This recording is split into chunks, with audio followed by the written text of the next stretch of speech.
नमस्ते बच्चों। हम लोग पिछले पाठ में प्रश्नोत्तर, खाली जगहों को भरना, शब्दकोश, बहुत सारा अभ्यास कार्य किए, व्याकरण भी पढ़े। अब हम लोग ज्ञान सागर का पाठ 3 पढ़ेंगे, जिसका शीर्षक है निर्मला, सांप और सयाल। जैसा कि नाम से यहाँ स्पष्ट है कि निर्मला और सयाल 2 लड़की है और एक सांप है। तो यहाँ देखते हैं हम लोग कि दोनों लड़की और सांप, इनकी क्या कहानी है इसमें। ठीक है, कहानी शुरू करती हूँ। निर्मला को अपनी सहेलियों में सयाल लहनू भाई भोया बहुत बुरी लगती थी। सयाल के पिता का नाम लहनू भाई भोया था। ये सब जो बातें आती हैं ना, इसको थोड़ा अच्छे से दोहरा लेना, क्योंकि ये सब एक वाक्य में उत्तर देना या एक शब्द में उत्तर देना, ये ऑब्जेक्टिव क्वेश्चन रहते हैं। ठीक है, इसीलिए पाठ को हम लोग पढ़ते हैं कि इसमें हम लोग ऑब्जेक्टिव क्वेश्चन लिख सकें, खाली जगह को भर सकें। कुछ मुहावरे आ जाते हैं, कुछ अनुस्वार वाले रहते हैं शब्द, कुछ अनुनासिक वाले शब्द रहते हैं। यानी पूरे पाठ से तुम्हारा अच्छा खासा अभ्यास का क्वेश्चन निकलता है। ठीक है। सयाल के पिता का नाम लहनू भाई भोया था। अब प्रश्न रहेगा कि सयाल के पिता का क्या नाम था, तो लहनू भाई भोया। सयाल के व्यवहार और गुणों की सभी प्रशंसा करते थे।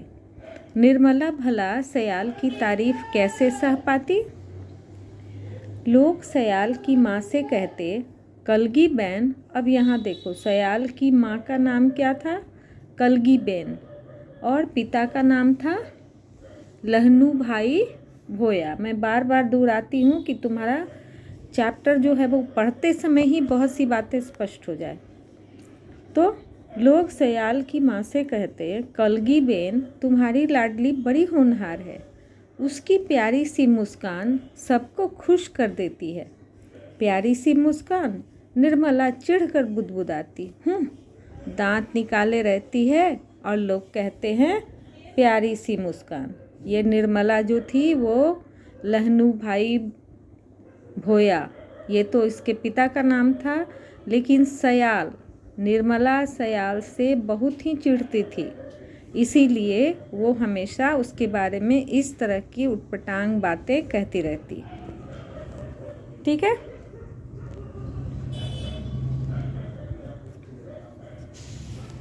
आगे देखते हैं। लेकिन निर्मला मन ही मन यह तो मानती है कि सयाल की मुस्कान बहुत प्यारी है। जब वह हंसती है तो उसका अंडाकार चेहरा खिल उठता है, आँखों में चमक आ जाती है, उसकी छोटी पतली नाक ऊपर को उठ जाती है और उसके गालों पर 2 छोटे छोटे गड्ढे दिखने लगते हैं। सयाल की मुस्कान तो मोहक थी, किंतु उसकी पोशाक उतनी आकर्षक न थी। पैबंद लगे, पैबंद मतलब होता है कपड़े जब फट जाते हैं तो दूसरे कपड़े का टुकड़ा वहाँ लगाते हैं। पैबंद लगे कपड़ों से उसकी गरीबी झांकती थी। उसके हाथ में पड़ी चूड़ियाँ भी उतनी सुंदर न थीं जितनी निर्मला की चूड़ियाँ थीं।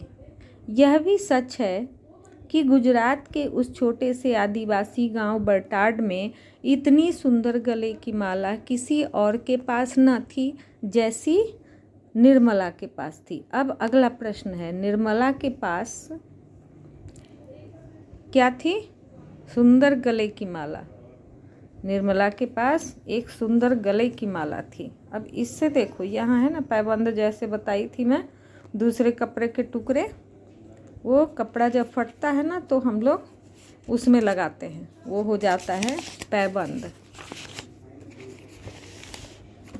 ये देखो, यहाँ इस चित्र में मवेशी घास चर रहे हैं। आगे देखोगे, सयाल बुद्धि और विवेक में भी निर्मला से आगे थी। निर्मला इसीलिए भी सयाल से चिढ़ती है। सयाल को स्कूल जाना अच्छा लगता है और निर्मला हरदम इस मौके की ताक में रहती है कि स्कूल छोड़कर खेतों में जाने को मिल जाए। निर्मला निर्मला झोपड़ी के अंदर से उसकी माँ पुकारती है। अरे 8 बज गए, धूप चढ़ आई और मवेशियों को चराने ले जाने वाला कोई नहीं है। जा बेटा जा, आज तू चरा ला, स्कूल किसी और दिन चली जाना। निर्मला खुशी से उछल पड़ी और मवेशियों को, मवेशी होते हैं जानवर, गाय बैल, तो उनको चराने के लिए ना चारागाह में ले जाना पड़ता था जहाँ हरी भरी घास हो। खुशी से उछल पड़ी और मवेशियों को हाँकते हुए गांव के धूल भरे रास्ते पर चल पड़ी। कुछ फरलांग होता है जैसे दूर, हम लोग कुछ दूरी चलते हैं तो कहते हैं हम इतने फरलांग आ गए, दूरी नापने का। कुछ फरलांग की दूरी पार करने के बाद निर्मला जंगल की ओर मुड़ गई। वहाँ कुछ ही दूरी पर थोड़ी सी खुली जगह थी जहाँ मवेशी आराम से चराए जा सकते थे। अचानक ही वह जोर से गुस्सा होकर बड़बड़ाई। कारण यह था कि जिस बरगद के पेड़ की छाया में उसका अड्डा था, वहाँ आज कोई बैठा था। पेड़ के तने से टिकी पीठ देखकर ही वह समझ गई कि वह सयाल है। गायों की घंटियों की आवाज़ सुनकर सयाल ने इधर उधर देखा। वह निर्मला को देखकर बहुत खुश हुई और हाथ हिलाकर उसे बुलाने लगी। ए निर्मला, इधर आजा छाया में। लेकिन सयाल की उपेक्षा करती हुई निर्मला, उपेक्षा मतलब ध्यान न देना, उपेक्षा करती हुई निर्मला थोड़ी आगे निकल गई। निर्मला के मवेशी नरम घास खोजने के लिए बिखर गए। निर्मला इधर उधर देखकर सोचने लगी कि वह किधर जाकर बैठे। आखिर उसने एक झाड़ी देखी जिसकी छाया में वह बैठ सकती थी। वह घुटनों के बराबर ऊंची घास के बीच में से होती हुई वहां पहुंच गई। निर्मला को एक बार फिर सयाल ने पुकारा, लेकिन निर्मला ने उस ओर कोई ध्यान नहीं दिया। ये देखो कैसे सांप फुफकार रहा है। फुस! अचानक यह फुफकार सुनकर निर्मला के प्राण सूख गए। प्राण सूख जाना मतलब बहुत डर जाना, मुहावरा। उसने मुड़कर देखा, एक दैत्याकार अजगर सांप उसकी ओर जलती आंखों से घूर रहा था। वह 12 फीट से भी ज़्यादा लंबा था। वह निर्मला के इतने नज़दीक था कि वह वहाँ से भागने का साहस भी न कर सकी। वह चीखना चाहती थी पर भय के कारण उसकी घिघी बंध गई। घिघी बंधना मतलब मुंह से आवाज़ न निकलना। अचानक सांप उछला। वह बड़े गुस्से में फिर फुफकारा। निर्मला ने अपनी ज़िंदगी में ऐसा भयानक दृश्य न कभी देखा था, न कभी सुना था। अचानक अजगर का सिर आगे को बढ़ा और साथ ही साथ उसने पूंछ भी उठाई। पलक झपकते ही निर्मला का घुटना उसकी कुंडली में फंस चुका था और उसने अपने जबड़ों से निर्मला का पंजा पकड़ लिया था।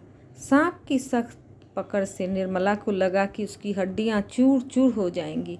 उसे लगा कि अब वह मर जाएगी। वह एकदम से चिल्ला पड़ी, बचाओ बचाओ। निर्मला ने सांप को झटकारने की कोशिश की, लेकिन उसे छूने की भी हिम्मत न कर सकी। सांप उसके पैर में कुंडली मारकर बैठा हुआ था। अचानक सांप पर किसी ने लाठी से वार किया। यह हमला सयाल ने किया था। सांप गुस्से से तिलमिला उठा, फिर भी उसने अपनी पकड़ ना छोड़ी। सयाल सयाल, मैं मर रही हूँ। अच्छा, ये किसने कहा? निर्मला ने सयाल से। कुछ नहीं होगा, घबराओ नहीं, सयाल चिल्लाई और बड़ी निर्भीकता से सांप की कुंडली खोलने की कोशिश में लग गई। यहाँ देखो, बताई ना, प्राण सूख जाना, बहुत डर जाना, घिघी बनना, गले से आवाज़ न निकलना, निर्भीकता, निडरता।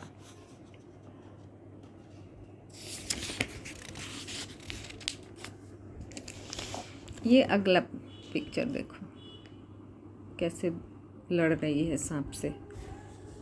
मुझे इसका जहर चढ़ रहा है, निर्मला चिल्लाई। अरे यह अजगर है, इसके जहर नहीं होता, सयाल बोली। ये हर पंक्ति को ध्यान दोगे, किसने किससे कहा।